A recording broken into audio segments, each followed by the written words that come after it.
This is Valley News Live at 10.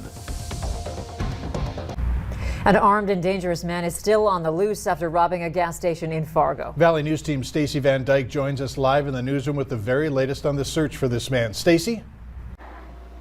Mike, Andrea, Fargo police say they're looking for 21-year-old Hunter Havisto of Fargo. After hours of searching for him this afternoon, police have broken down their perimeter search. He was last seen wearing a dark hoodie with khaki pants and a patterned bandana.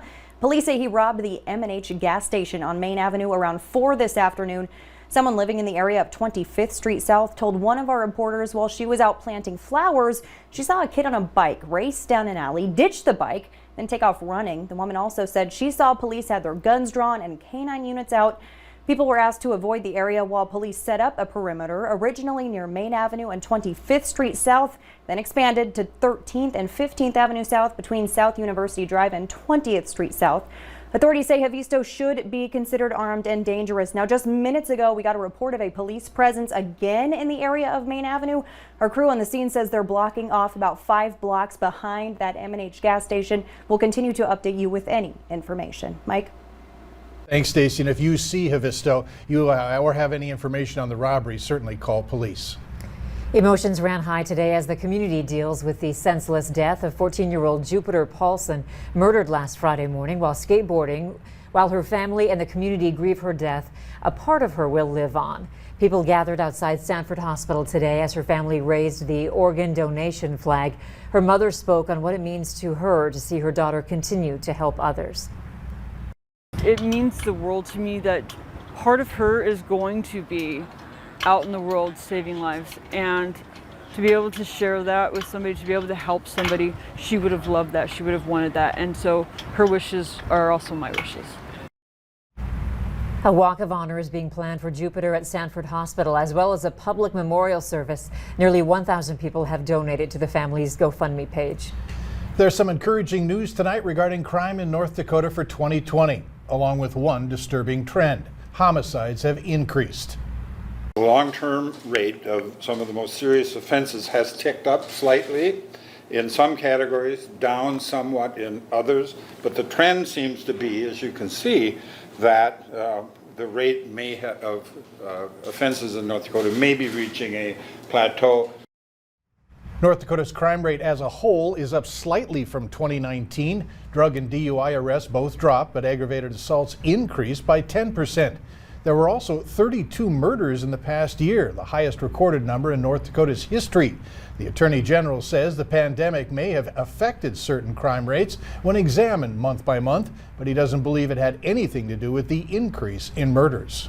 Traffic was backed up along I-94 in the westbound lane around 8 o'clock tonight. There was a crash on the second deck of the tri-level while road work continues. It involves at least one vehicle. Authorities tell us the driver of the SUV was tested for DUI. There's no word yet on injuries. Traffic is moving slowly tonight in the eastbound lane of Main Avenue at the I29 Overpass. Heat buckled the road there earlier this evening. What started as a little break is now a foot deep and has spread onto the walkway. The district engineer tells us they're going to try to hold it together tonight, but they'll have to reduce the speed limits in that area. We'll be able to open all the lanes, but it isn't going to be a perfect road. As you can see, even by the sidewalk here, we got some huge movement.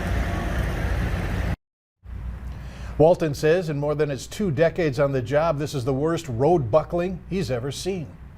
2 people are dead and 2 others seriously hurt after a dump truck and an ambulance collided. It happened yesterday north of Grand Rapids, Minnesota. 2 people in the ambulance died. The drivers of both vehicles were taken to the hospital with life-threatening injuries. Officials haven't said what caused the crash, but they do say alcohol was not a factor.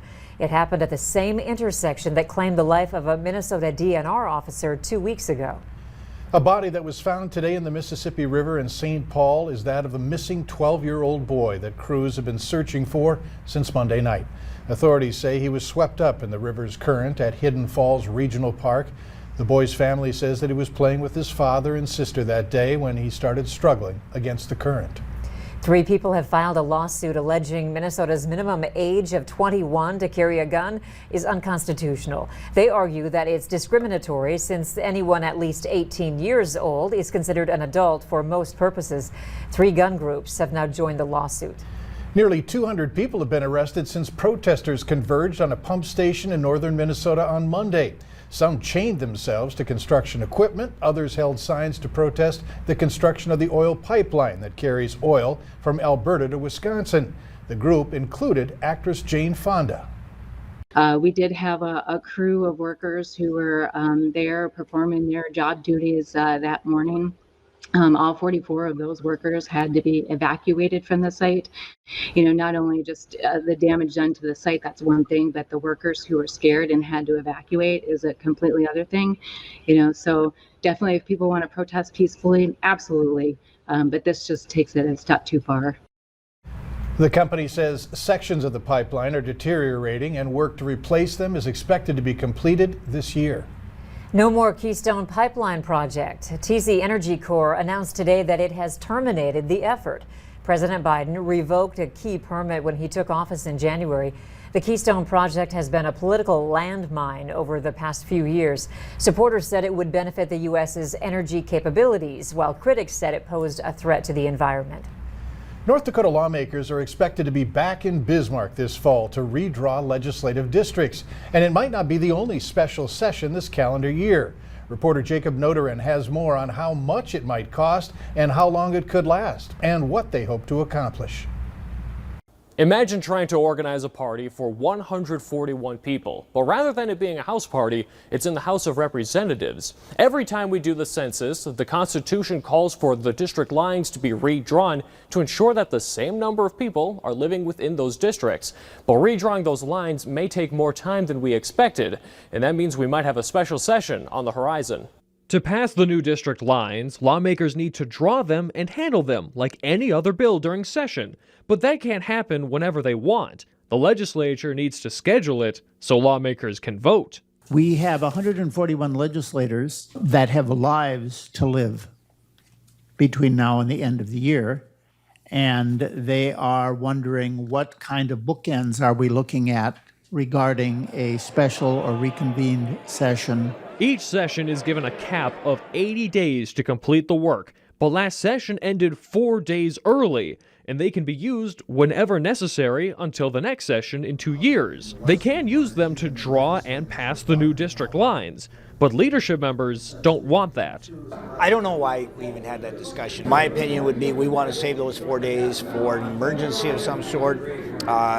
Should we have to act quickly as we're going down the road here? But that's not the only special session we could see this year. North Dakota received more than $1 billion in federal aid in the American Rescue Plan, and a new law says the legislature needs to reconvene and approve how it's spent. However, relaxing deadlines could allow North Dakota to wait until next session. Right now, we're kind of in limbo, just kind of following and trying to see what would be the best move, and we'll keep everybody posted. According to state estimates, each day in special session costs taxpayers $100,000. And if all goes well, lawmakers are expected to use 3 days for redistricting alone. There are even more question marks as to when these special sessions might actually take place. There are some within this body that are skeptical as to when the census data will actually be available, meaning that redistricting may be pushed back months. At the Capitol, I'm Jacob Noterman, reporting for your news leader. Help is available for SNAP recipients impacted by the power outages over the weekend in the Mayville area. You must report your food loss by next Wednesday to a Human Service Zone office. The amount you get back will be based on what you report once it's verified. The Agassiz Valley Human Services Zone has an office in Hillsboro. A brand of rice cereal for babies is being recalled. Up next on Valley News Live at 10, what officials found when they tested it. But first, we've already had a week of wild weather. Hutch has your 7-day forecast when we return.